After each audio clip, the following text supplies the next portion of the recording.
Hello, 大家好, I'm Sue Marguerite. Thank you for joining me here on my little Cantonese corner for a cultural conversation about the Hong Kong protests. So today it is Monday, the 5th of August, 2019. It's about, what time is it? 7 o'clock at night. And I just thought I'd share with you what's been going on the last couple days, because today there was a citywide strike. People were asked not to go to work, but to congregate in the afternoon at 7 different locations around Hong Kong and join these protests. In the morning, the MTR, the subway, was completely shut down by the protesters.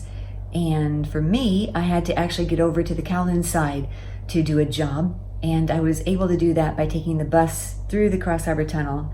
And then the MTR was closed, the subway was closed. So I ended up getting as far as I could and then taking a taxi.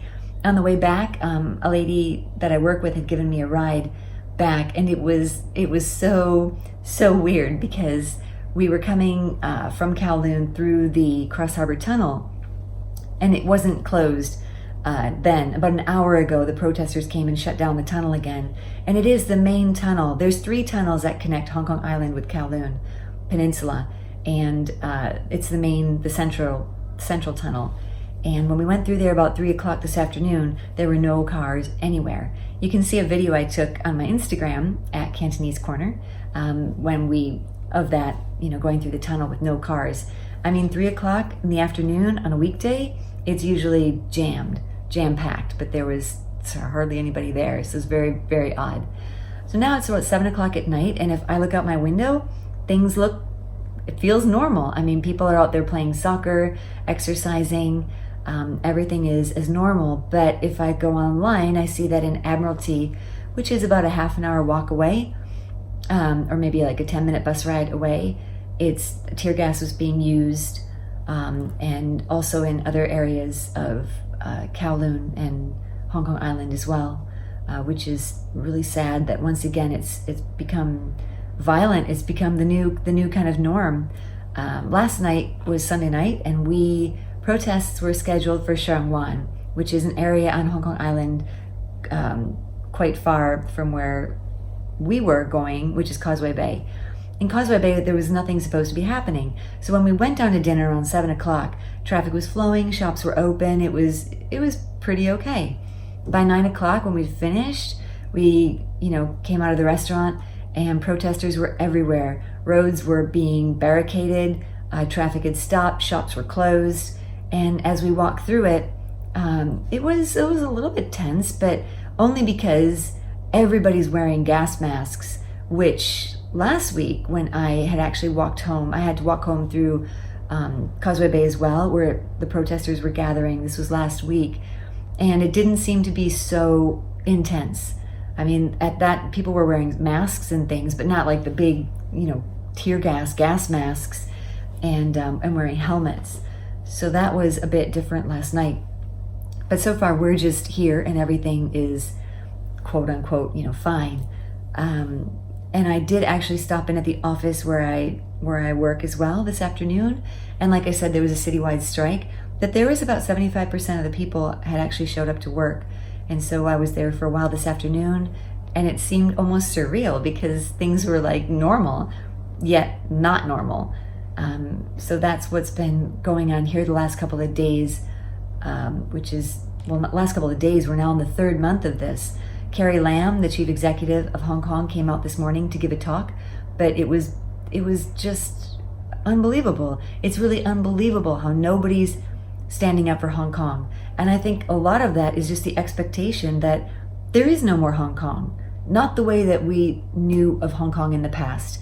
The former British colony who, perfect marriage of East and West. It took the best of British law and order and everything, and the best of Chinese hardworkingness, is that a word?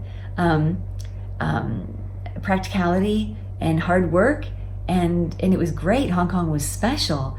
And now Hong Kong's part of the Greater Bay Area. I don't know if you've heard that before, but the Greater Bay Area is just this amalgamation of areas around the Pearl River Delta, and Hong Kong is just one of them.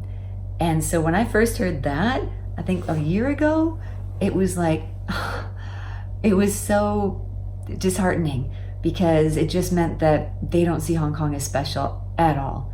It's just another part of China. And I think that's what's really hard for people to accept, is that nobody is standing up. When I say nobody, I mean like the government or is standing up for them. So I almost feel like a good analogy I thought of was almost like a divorced child. Because if your parents divorced when you're quite young, you don't really know any different, right? So these protesters were born around the time of the handover.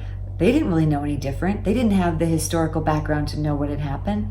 And now all of a sudden they're reaching, they're teenagers and in their early 20s, and they're realizing, wait a minute, we didn't have anything to say about this. This is not what we want, and they're frustrated. It's very difficult in Hong Kong. The housing prices are so extreme that most of them will never own their own home. The government doesn't seem to care at all about their livelihood or their living. It's just like, sorry, now you're part of China. China, for its part, I feel, is like the parent that's looking at a toddler screaming and crying in the corner, wondering, A, when are they going to stop so we can just continue on what we've been doing? Or B, if they're not going to stop, I'm going to come in there and make them stop. So it's been quite very strange. And for me and other friends that I know who have been here since, the handover, well, even before, in 84, the signing of this Sino-British Joint Declaration, and then Tiananmen Square in 89, for those of us who have been here through that whole time and seen the progression, it's quite unbelievable. But it's also unbelievable, I think, to have thought that Hong Kong was really going to keep the same way of life for 50 years and then flip a switch, and then they were going to like go back to the way China was. I mean, I think a big blow to that was in 2003 when SARS hit, and then they kind of opened up the floodgates a little bit to mainlanders coming down into Hong Kong to help revive the economy, which was so hard hit during the SARS epidemic, if you remember the SARS epidemic of 2003. And so once those floodgates were open and the mainlanders kept coming down, Hong Kong started to be more and more, not assimilated, but it just became more of a reality. There's a lot of tension between mainlanders and Hong Kong Chinese for that very reason. The mainlanders see Hong Kong as just part of China. It's like, there's no difference. And Hong Kong people, of course, don't see it like that at all. You can tell it's getting really dark. The sun's going down. So I'll try to wrap this up quickly.